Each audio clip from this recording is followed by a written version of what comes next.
Basically, there's a wide load been travelling north on the New England Highway. At some stage, the wide loads contacted the bridge, and as you might be able to see there, they've taken some chunks out of the bridge, out of the concrete.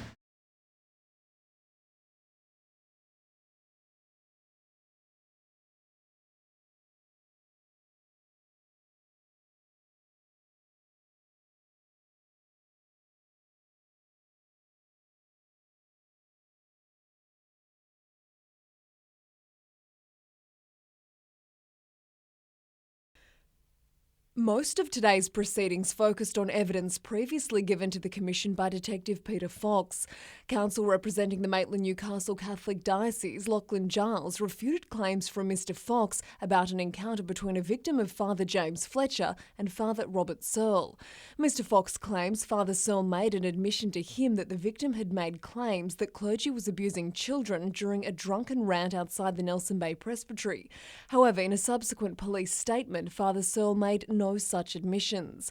Mr Giles slammed the claim as nonsense before unsuccessfully seeking to have a non-publication order placed on his cross-examination. Counsel assisting the Commission questioned earlier evidence tendered by Mr Fox about claims relating to gay pornography allegedly found by a parishioner at the Lochinvar Presbytery occupied by James Fletcher. Mr Fox told the Commission that the layperson contacted him saying he'd been told by Fletcher that the magazines and videos belonged to the former priest Father Des Harrigan. The whistleblower also told the Commission he believed the material did in fact belong to Fletcher, despite receiving an admission from Father Harrigan that the pornography was his. The detective went on to defend assertions from Ms Lonergan that he did not take statements from Father Harrigan or the parishioner because it didn't fit with his case theory on Fletcher, despite the possibility the material could have warranted investigation. Father Harrigan's solicitor claims her client never admitted to destroying the material, although Peter Fox maintains he did, saying the only reason he didn't take a formal statement was that he believed the evidence was destroyed. Kath Landers, NBN News.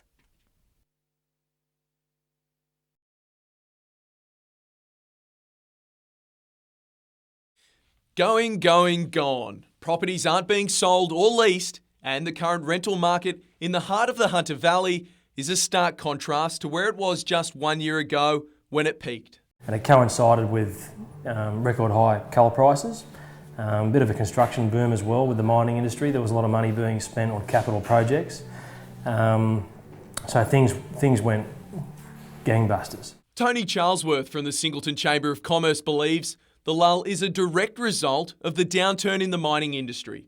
Real estate agent Scott Bailey concedes that what goes up must come down. Back then there was about 10 or 12 vacant properties, and now there's just under 400 vacant properties, so that's the difference. Since the market peaked last year, the cost to rent a property in Singleton has plummeted more than 25%. And while that may sound like rock bottom, Mr Bailey believes the market will bounce back. I really do think we are in the 11th hour, and at some point next year in 2014 things will become more solid. Paddy Kilmurray, NBN News.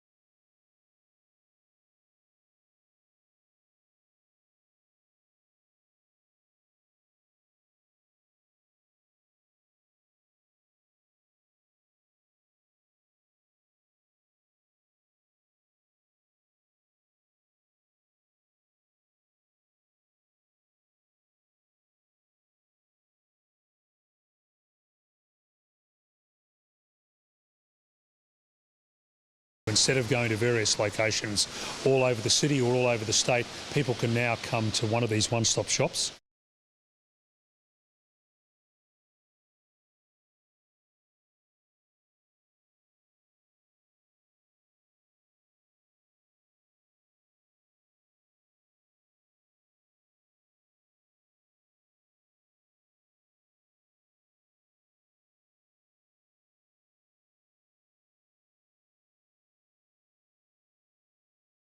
They're hard workers with big hearts. House with No Steps recognises the skills of people with disabilities and places them in supported employment, providing the opportunity to foster independence and friendship.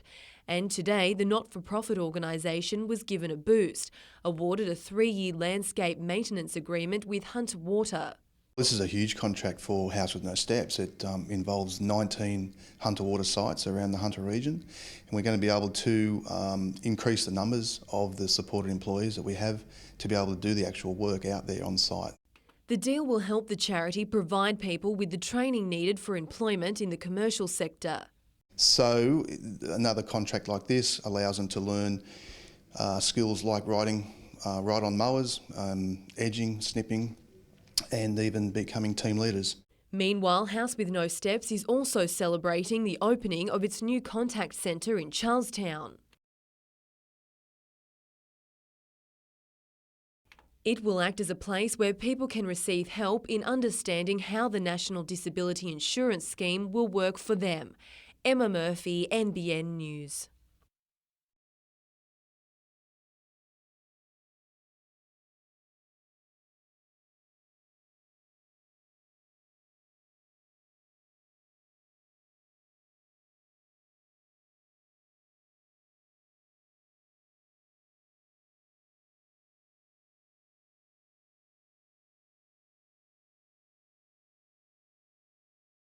So our whole aim is to help to support women and families so that we grow healthier, happier families.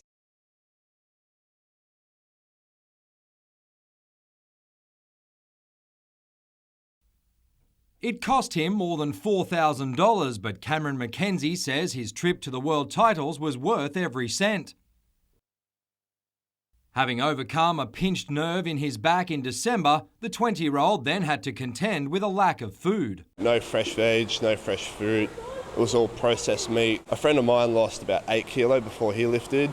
I lost about 4 kilos. Currently studying sports science at Newcastle University, McKenzie got interested in the sport after a chance meeting with Richard Hojan. He's been Australia's best powerlifter for about 8 out of 10 years, so he offered me to go and train with him, and the rest is history.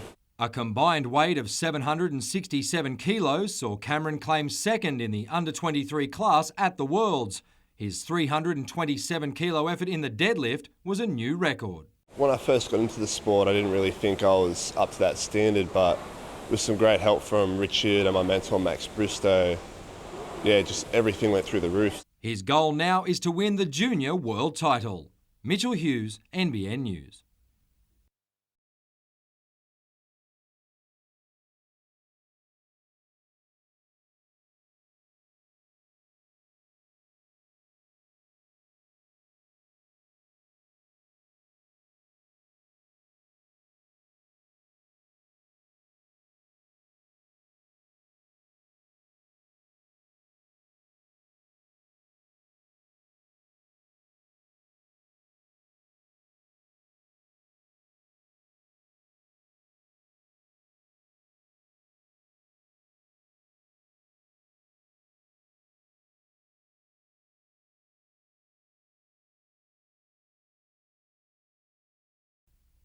These 5 athletes are part of the most dominant swim club in country New South Wales, 10-year-old Abigail Sweeney and 12-year-old Jessie Fayers turned plenty of heads at the country titles. Jessie was first in the 12 and under 100 and 200 freestyle. Michaela Hazel completed a massive program which included 11 events. She returned from Sydney with 3 golds, 3 silvers and a bronze. At 11, she already has her sights set on emulating Hunter Swim Club athletes Angie Bainbridge and Thomas Fraser Holmes. It feels kind of really cool that they've been here and you're swimming in the same pool and you know them because sometimes they might come down. The team credits much of its success to Shane Arnold. The coach's record for producing winners was the main reason Dean McKay switched pools. Following 2 lots of shoulder surgery earlier this year, the 22-year-old took out the open men's 50 and 200 butterfly. Had a pretty bad preparation, but coming out of it with some pretty solid times, so I'm happy. McKay now has his sights set on the 2014 Commonwealth Games. The coach wants Meg Bailey to aim that high as well. I don't think really I have a chance at the moment, but Shane has high hopes for me, but time will tell. At 16, Bailey believes the 2018 Rio Olympics are a more realistic target, but first she has to contend with studying for the HSC. It's pretty tough to juggle between the two, but it's going okay for now. Mitchell Hughes, NBN News.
Michael Malone slipped into the Special Commission this morning for his first day of evidence, avoiding the media throng gathered outside. He took to the stand shortly after lunch and began giving his recollection of events around the time Bishop Leo Clark resigned and he was appointed head of the diocese in mid-1995.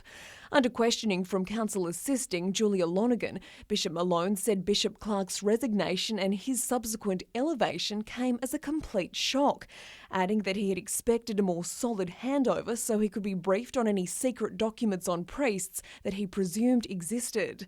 Bishop Malone told the Commission that the handover lasted a matter of minutes and then the outgoing leader left like a rocket, but not before pointing out a large briefcase in the corner of his office containing what later emerged as documents outlining abuse allegations against pedophile priest Dennis McAlinden. Bishop Malone told the Commission that when he asked Bishop Clark what was inside, he responded with, "Oh well, you'll find out." He said that he also pressed his predecessor on whether there were any skeletons in the closet. The public gallery was the fullest it's been since the Commission began. At times, those gathered to hear Michael Malone's evidence gasped as he told the Commission what he could and could not remember about his dealings with child abuse allegations within the church. Bishop Malone told the Commission that he first became aware of the child abuse allegations against McAlinden at a Dean's meeting in 1995, and that a departing instruction from Bishop Clark was that he complete the process of defrocking McAlinden on the basis that church officials believed he had a case to answer over abuse claims. Under questioning, Bishop Malone said while he looked at the documents in the briefcase, he never looked at ones detailing abuse allegations held at the diocese office, saying he found it hard to remember exactly what was contained in the documents he did read. Bishop Malone will continue giving evidence tomorrow. Kath Landers, NBN News.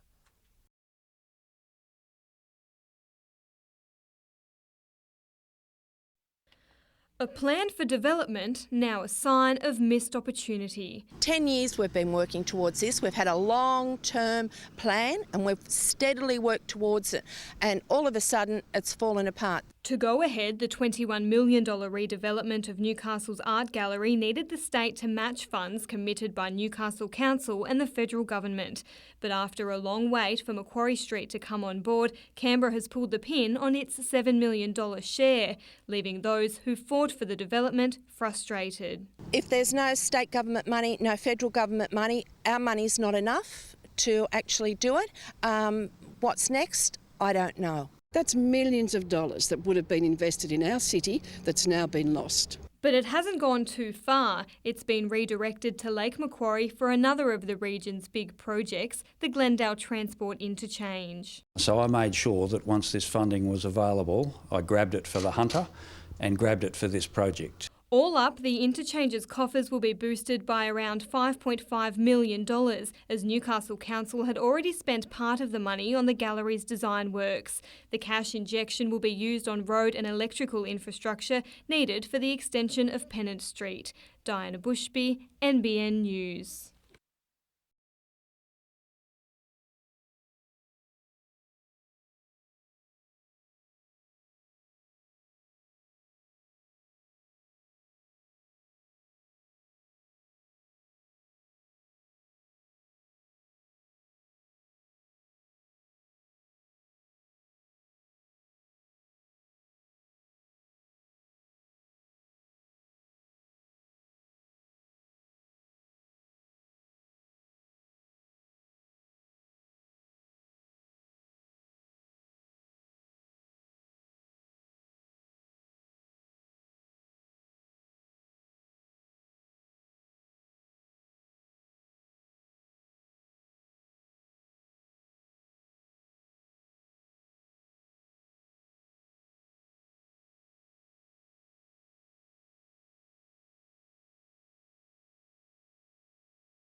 The boat transport ship Aktegrucht appeared like any other cargo vessel arriving in port today until its luxury cargo came into view. 4 English-built motor yachts well strapped to the deck and shipped from Fremantle in Western Australia. This shipment's total value is about $15 million. There's 4 boats, 2 at 85 foot, 2 at 63 foot, and they're all for the Sydney Boat Show. The 3 Sunseekers and 1 Princess motor yacht have all been purchased by Australian buyers who usually negotiate a discount for allowing the companies to display them at the boat show. They're unique buyers who don't want to be known to the public. They try to keep everything top secret, and we just do everything as best we can. Once unloading is complete tomorrow morning, the vessels will be fueled up at the Newcastle Cruising Yacht Club and taken to Sydney. Just filling the tanks of one of these world cruising boats with diesel can cost up to $20,000. It's rare we see something of this size, being 80 and 90 foot long. It's not very many of those are sold in Australia.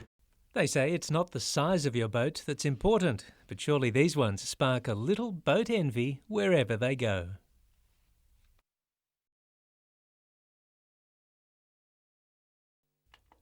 Back in the country with a fair share of silverware, Tom Edwards has arrived home from the American Motorcyclist Association's Grand Nationals, winning both the 65cc modified and standard championships in his age division. I thought I might have been able to, but I knew it would have been hard to.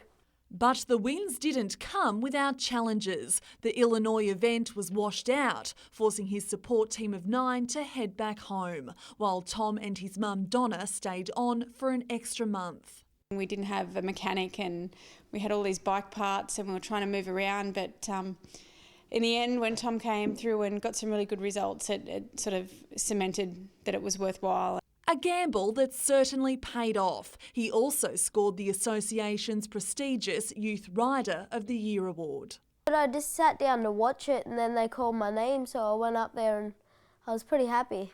But Tom's got even bigger aspirations. Well, I'd like to be world champion on a road race bike. And after only turning 12 yesterday, there's plenty of time for that. Christy Reading, NBN News.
Bishop Michael Malone arrived for his second day of evidence this morning as part of the Special Commission of Inquiry.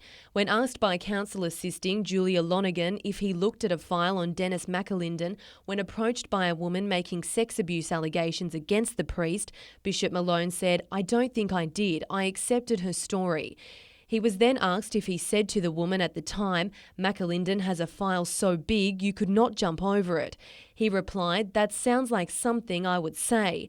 Bishop Malone admitted he did look at the file, but when questioned if he did not explore the file because he didn't want to know, Bishop Malone said, "No, not because I didn't want to know. It was more the whole area is distasteful." Bishop Malone was also questioned about his actions upon reading a letter by Monsignor Patrick Cotter to his predecessor Bishop Clark, in which the Monsignor referred to having obtained admissions of pedophilic tendencies from McAlinden. The counsel assisting the commission asked if it occurred to him to refer the matter to the police. He replied, "It didn't occur to me, no." The Commission also heard McAlinden once wrote to Bishop Malone and said, "If you would advise it, I'd be prepared to go to the police and accuse myself." Bishop Malone said at the time he was torn because some victims didn't want police involved. However, he believes he did make efforts to contact police several years later through the church's Professional Standards Committee. Bishop Malone will continue giving evidence. Emma Murphy, NBN News.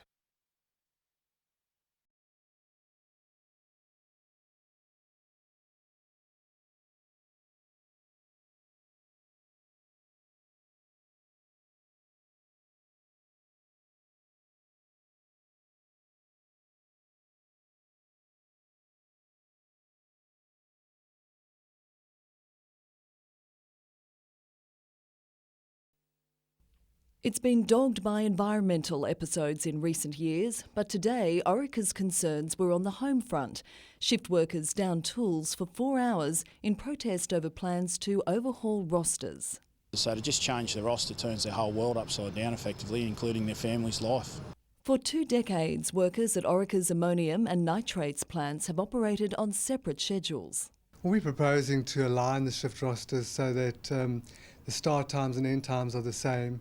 Orica is proposing a 6 a.m. to 6 p.m. shift across the board, citing safety, productivity and communication benefits. It won't affect pay or other conditions, but after 10 months of negotiations, workers still aren't happy. The company does not seem to even be prepared to move at all. They're very hostile when they approach negotiations. I reject entirely that we've been hostile. We've found that we've made a lot of headway in those negotiations. Orica says staffing levels were maintained throughout today's stop work and there were no safety concerns or impacts on the environment. Union members will take further industrial action next Wednesday. Meanwhile, there's more trouble at Port Waratah Coal Services, with employees set to stage stoppages over 4 days after a breakdown in long-running negotiations over workplace conditions.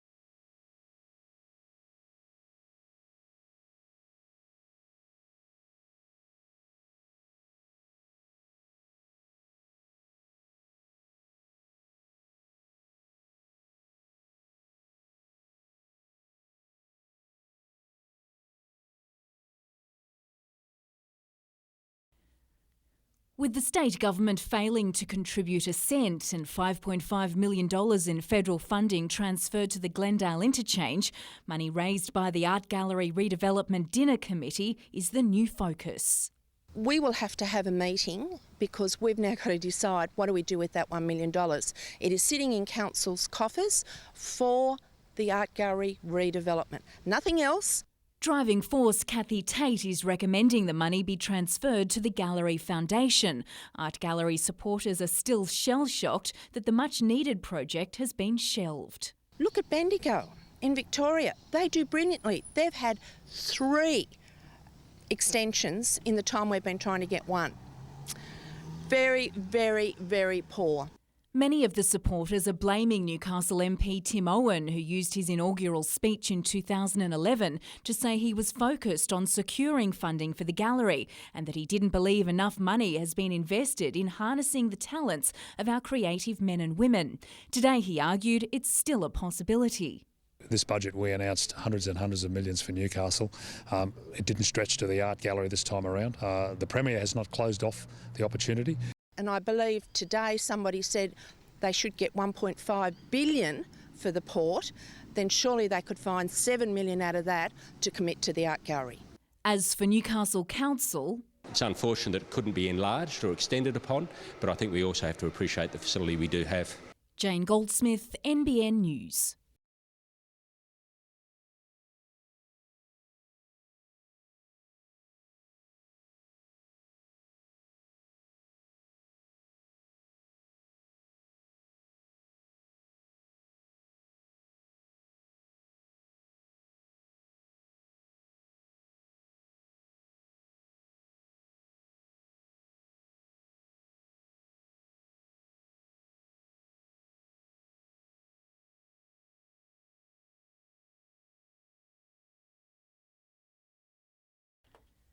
Built in 1913, Lambton Fire Station's red brick heritage facade and well-preserved features are pleasing to the eye.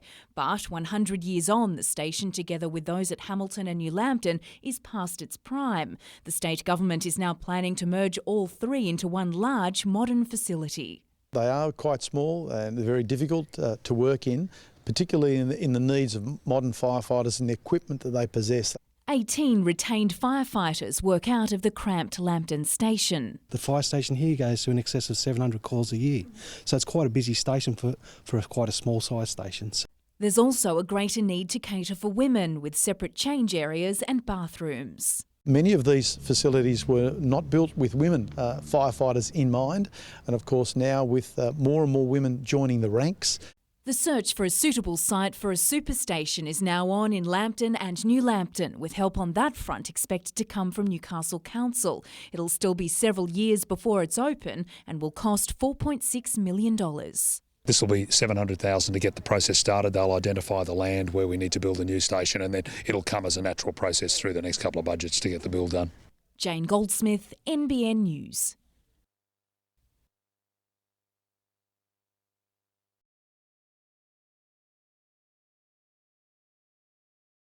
He was the X factor in their round 5 match, running in 2 tries.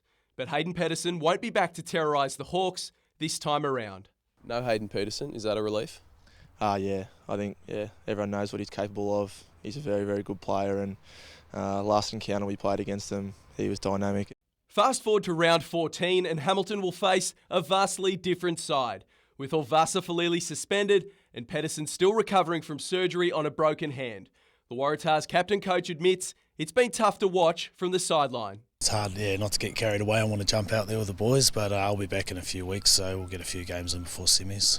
Having scored more than 100 points in their last 2 matches, the defending premiers are gathering momentum. They have put on a lot of points last weekend and the weekend before and haven't been scored against them much, so it's going to be tough for us. A win this weekend will go a long way to helping the Hawks secure the minor premiership. It's a big mental advantage, I think, going into the semi-finals, being on top, that week off and everything that goes with it. That's a huge advantage, so if we can get a good 4 points up over them again, that'll be huge going into the semis.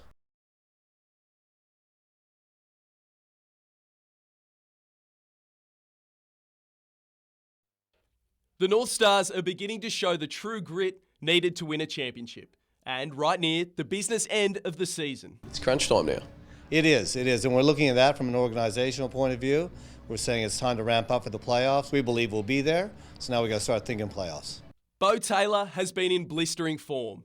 Last weekend, he was named Australian Player of the Week after leading Newcastle to one of 2 wins over Adelaide. We always knew there'd be some great things coming out of Beau. He had a great season in Canada. Last year, he was in the top scoring all the way through the season. Import Pierre-Olivier Cotenoir was just as crucial against the Adrenaline. After a slow start to his Australian campaign, the renowned goal scorer has hit his straps. Well, that's what we need, because he's the kind of guy that's going to take us to a championship. The North Stars haven't won an Australian Ice Hockey League championship since 2008, despite being in 3 finals since. Their coach believes the current side has the potential to break the drought.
Again, the centre of attention, Bishop Michael Malone arrived for his 3rd day of evidence at the Special Commission of Inquiry in Newcastle. Counsel assisting Julia Lonergan asked the bishop about a provision of the church's canon law, which says secret documents on priests should be destroyed whenever a guilty party has died or 10 years have lapsed. She inquired, "Did you follow that part of the canon?" Bishop Malone answered, "No, I didn't destroy any documents in my time as bishop. Perhaps I should have. They're all here." When Ms Lonergan later returned to that statement suggesting you made a joke, you said you should have destroyed the documents, he added, "Only in as far as we might not be in this room now had I destroyed them." Bishop Malone was also questioned about his role in defending the church's reputation. He agreed that he attempted to avoid scandal. As a priest for 50 years and bishop for 20, you're caught up in the whole ethos. And since you are serving the church, there is a tendency naturally to defend the organisation to which you belong. So yes, I was conscious of the fact sexual abuse was impinging upon the stability of the church, and I regretted that. And in the early times, I tried to prevent that from causing damage to the church by trying to play it down, perhaps a little. When asked if that affected his decision to provide information to police, Bishop Malone said it was an open house and that he would not have deliberately denied police access to documents. He explained that by 2004 he was more transparent and open. "I couldn't sit on the fence trying to defend the church and look after victims of sexual abuse." Asked whether there was a resistance to that from fellow priests, he replied, "Never overt, but I sensed it. There was more a sense of non-cooperation. I think a number of people wanted me to go away, which eventually I did." The Special Commission continues. Jane Goldsmith, NBN News.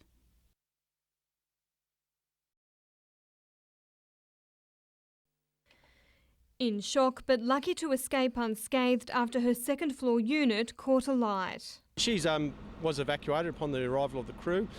She's naturally suffering a little bit of shock and some smoke inhalation. The fire engulfed the woman's apartment at around 9:30 this morning. It took 4 fire crews to extinguish it.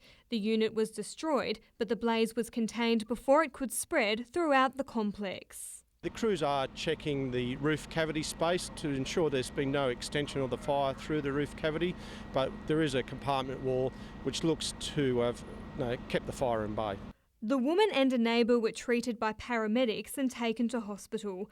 Firefighters are investigating what triggered the blaze, but it is thought to have started in the lounge room. Crews are also reminding people to take extra care during the cooler months. With winter, it is a time where you do need to take that bit of extra precaution with heating and cooking materials, and we recommend that everyone does have a well-maintained smoke alarm in their homes. Diana Bushby, NBN News.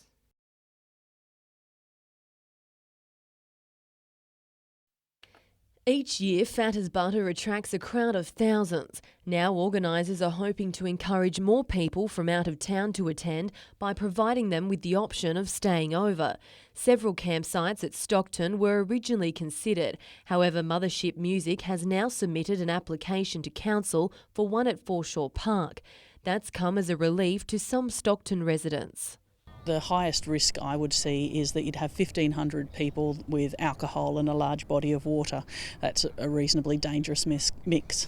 The application proposes for 750 tents to be set up, but Council's Tourism and Economic Development Services Manager Jan Ross says before that's approved, several issues such as policing and noise management will have to be addressed. There'll be a perimeter fence 3.5 metres high surrounding the area, one entrance only, and the proposal that now Mothership Music have to put to us has to go through a rigorous environmental factor report. The annual festival injects around $1.8 million into Newcastle's economy. Council admits this initiative could provide an extra boost. At the moment it's difficult to do anything like this, and that's why it's important that we start to trial and see that we get it right so we can actually approach other events. Emma Murphy, NBN News.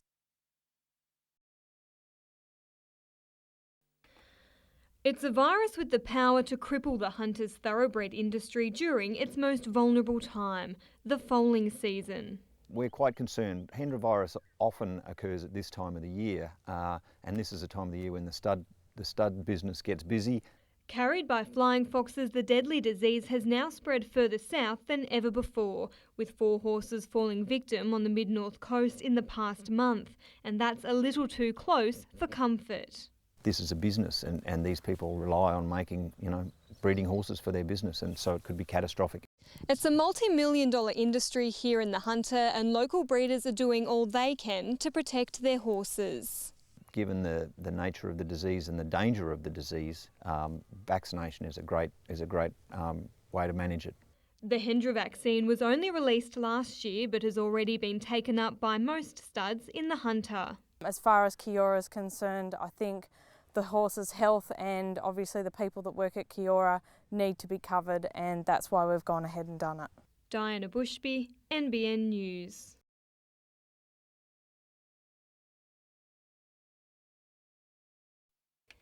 Reece Connell and Oliver Ferguson have been best mates for more than a decade, so it's no surprise they combine well in the kitchen. It's awesome to have one of your best friends by your side, and especially to win a competition like this. And yeah, it's another notch in the belt for us as friends, so it's good. The pair beat 24 other talented chefs to be crowned the top junior chefs in New South Wales. It was 21-year-old Oliver's first time in the competition. It wasn't too hard because obviously Reece has done it before and he really helped me through, kind of gave me some pointers. It was just a matter of getting in the headspace for a competition and doing it. But come September, the heat will be turned up a notch as the duo faces off against Australia's best for the coveted national title. Adding fuel to the fire, last year Reece missed out on winning that event by just 1 point. There's an unfinished business and we're going to go and take the title this year. And there's more than that at stake, with work experience at London's 3 Michelin-starred Waterside Inn also up for grabs. And it'll be a great opportunity for 2 Newcastle guys to go over and hopefully follow in the footsteps of great chefs that have passed through those kitchen doors. Emma Murphy, NBN News.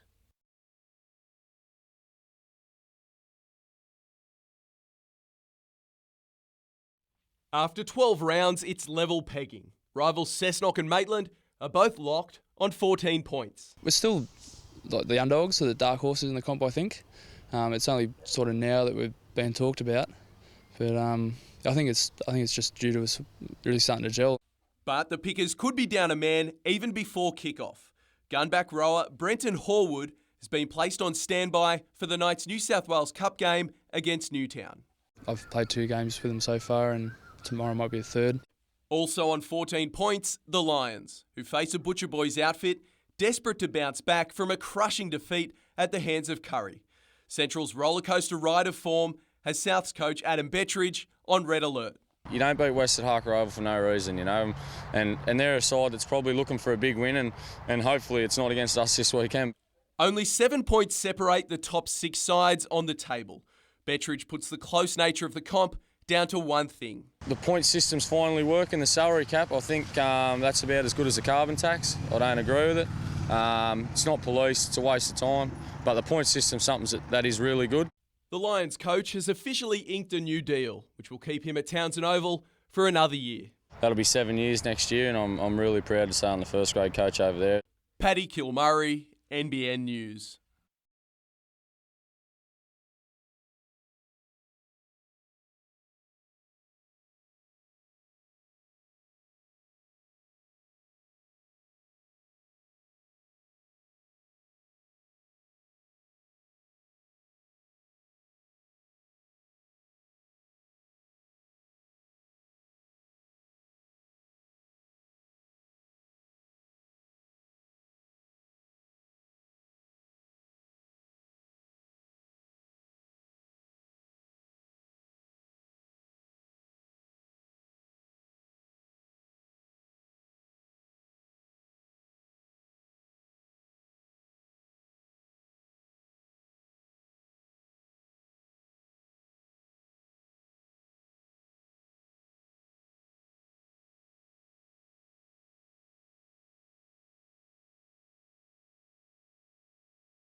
We didn't really have anywhere to train or to have any sort of social functions and encourage the youth to come and meet up, so it was a bit of a problem for us.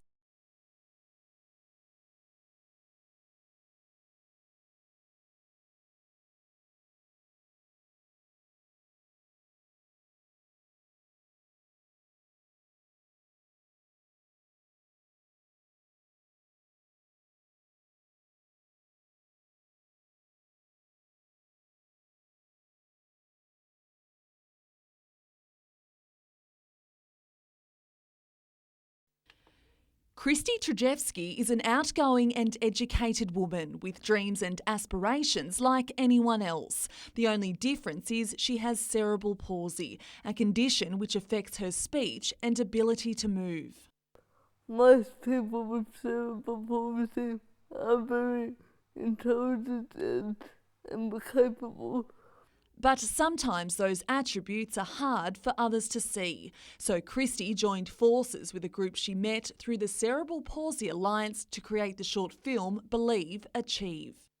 If you're disabled, you're either seen as a superhuman hero or a poor, charity case who suffers. Christy, who has an arts and law degree, talks about how she overcame the requirements of one of her degrees, despite concerns from a lecturer. Inside I thought, I'll show you. And she did, passing that assignment. Since going live, the YouTube clip has had more than 37,000 hits, and the group now wants to see it used in schools to show students what people with a disability are capable of, while inspiring others to achieve their goals. And the Cerebral Palsy Alliance couldn't be prouder. We need to just give people the opportunity and the means to be able to participate as others their own age would in the community.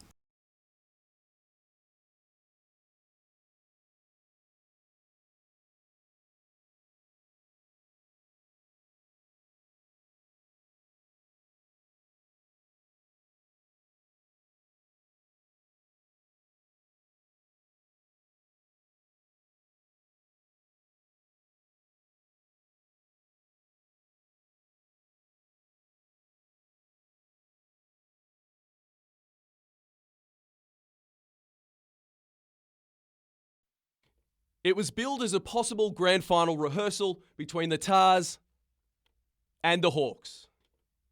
Sharpshooter Tim Riley got the scoring underway with a penalty from long range, but it was a former Hawk, Bel Sisulu, who crossed first, crashing over from close range to extend the Tars' lead. Riley extended the lead with another penalty a short time later, but the Hawks hit back, Steve Sione touching down under the posts. But the Hawks then lost a man. Lock Paul Pritchard binned for repeated infringements at the breakdown. It did little to slow them down. Ben Harris found space for Steve Sione, who crossed in the corner. The Hawks made the most of their dominant scrum, with Steve Sione crashing over for his third.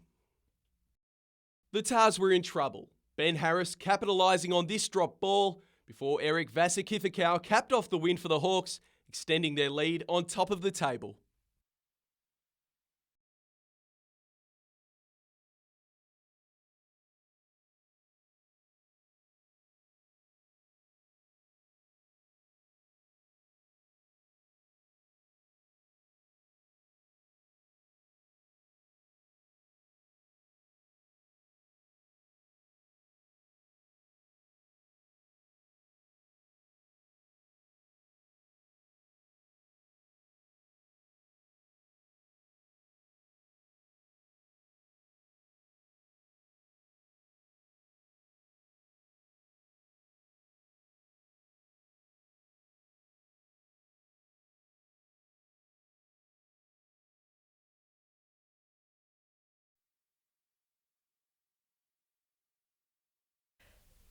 Everywhere you look, it seems, there's something new popping up in Newcastle.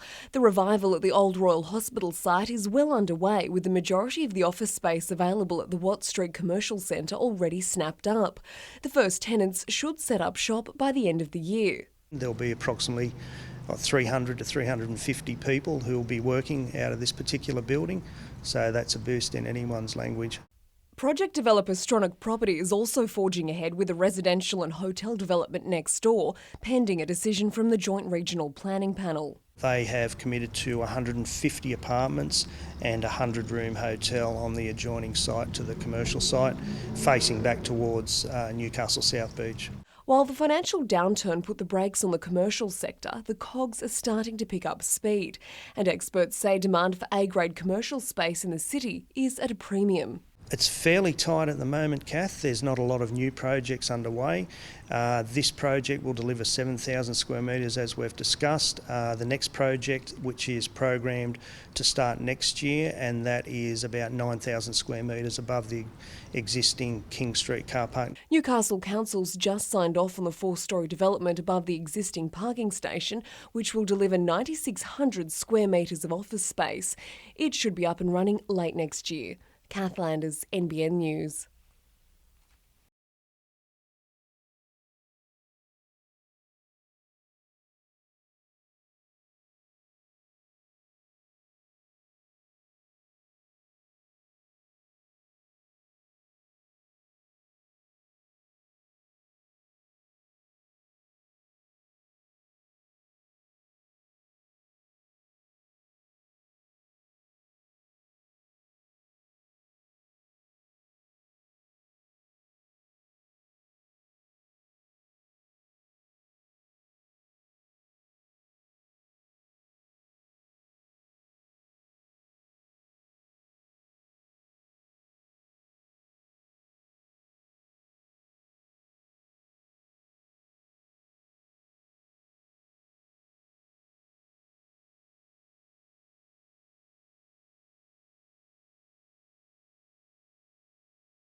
Fresh from a thrashing against Curry, the Butcher Boys needed to muscle up in defence, but Jerome Wilson proved too much from close range.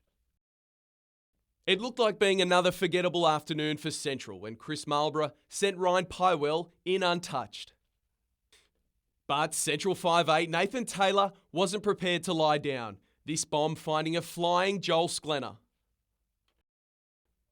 Before Chris Marlborough put the finishing touches on his own grubber. Clary Moran would keep his side in touch with the Lions, putting Randall Briggs over before the break, but it was an ideal start to the second half for the home side, with Joe Layton scoring in his 100th game for the club. Keen to pile on the points, Tim Christie went in a short time later, but the Butcher Boys wouldn't go away. Randall Briggs crashed over for his second, before Ryan Walker went over for a consolation try.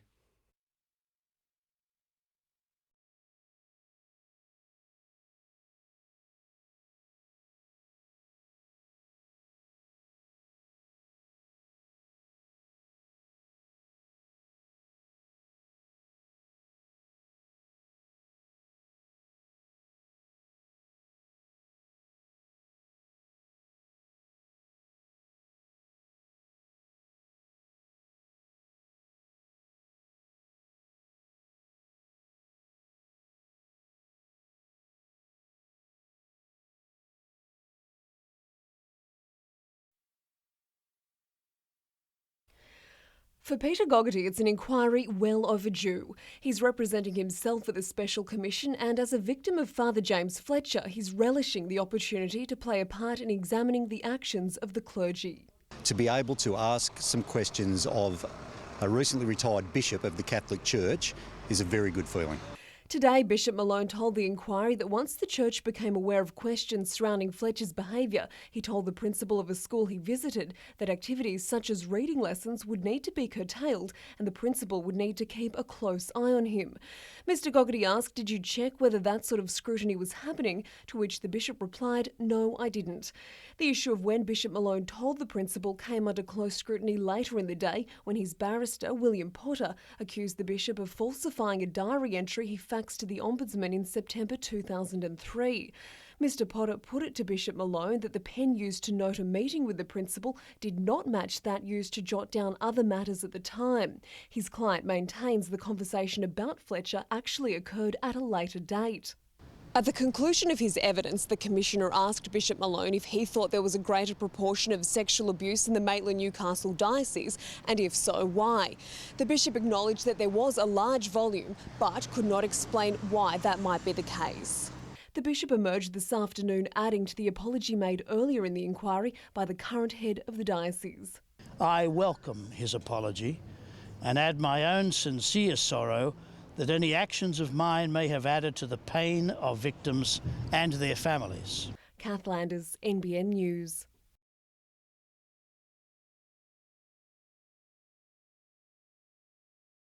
It's specialised equipment all the way from Western Australia. The air is being drawn in at the top here.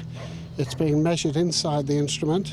The Osiris, set up at Beresfield today, measures airborne particles as loaded and unloaded coal trains travel past. We've hired industry standard equipment to do air quality monitoring. We're looking at peak concentrations of particle pollution as coal trains pass by. The testing follows a controversial report by the Australian Rail Track Corporation, which found no significant difference in dust emissions between coal and freight trains. A peer review subsequently slammed that study, saying it contained major errors. There's more than 30,000 people who live within 500 metres of the coal line, and they're wiping coal dust off their houses, their cars, their children's play equipment each and every day. To say that it's not a significant pollution source just doesn't ring true.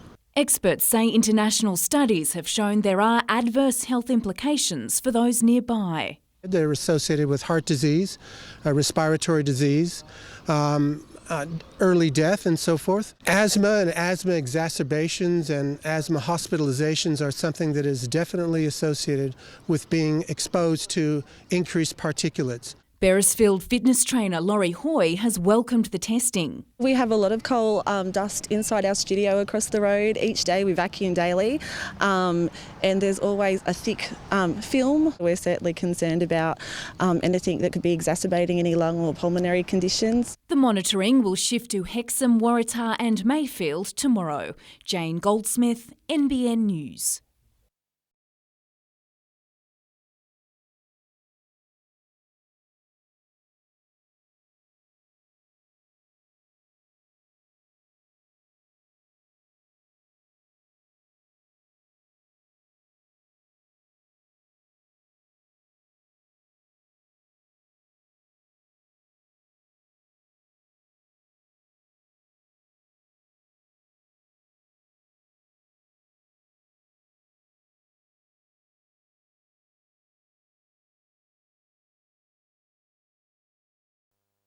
For Sally Marchini, diabetes is part of her everyday life.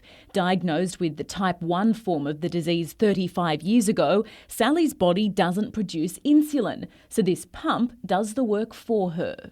I get my insulin delivered as I tell my pump what my blood glucose is and how much carbohydrate I'm having. A new national campaign is warning that many of us are being too complacent about the disease that in the Hunter alone affects more than 22,000 people. Research shows almost 80% of people don't think they're at risk of developing type 2 diabetes, despite 2 million Australians being at high risk. It can turn you blind. You can lose your kidneys, you can have a heart attack, you can lose a leg or toes or fingers. Experts say those horrible complications can be avoided with proper management. In fact, in many cases, diabetes, especially type 2, can be avoided altogether. You might give up smoking, cut down on alcohol, get physically active, try to include low glycemic index carbohydrates in good amounts in your diet. The campaign Face of Diabetes is calling for a national prevention plan to tackle the epidemic. Otherwise, it's predicted diabetes will cost the nation $30 billion by 2025. We have the complications of diabetes, so people are missing work. So it's affecting national productivity. Kate Haberfield, NBN News.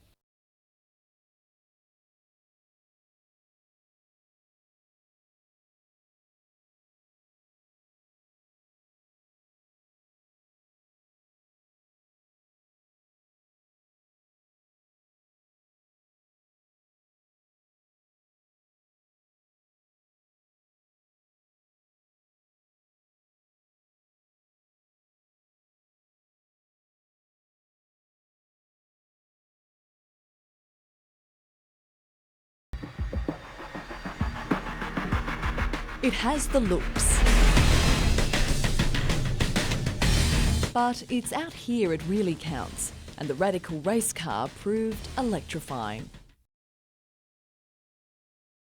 Sounding strangely like a jet, the Elmofo, or Electromotive Force, debuted at Eastern Creek in a special demonstration session. For creator Newcastle's Brett Sutherland, it was the culmination of 12 months' toil. A lot of people were a bit sceptical of what an electric vehicle could do, but once they seen it run, they all wanted to know about it. So it was good.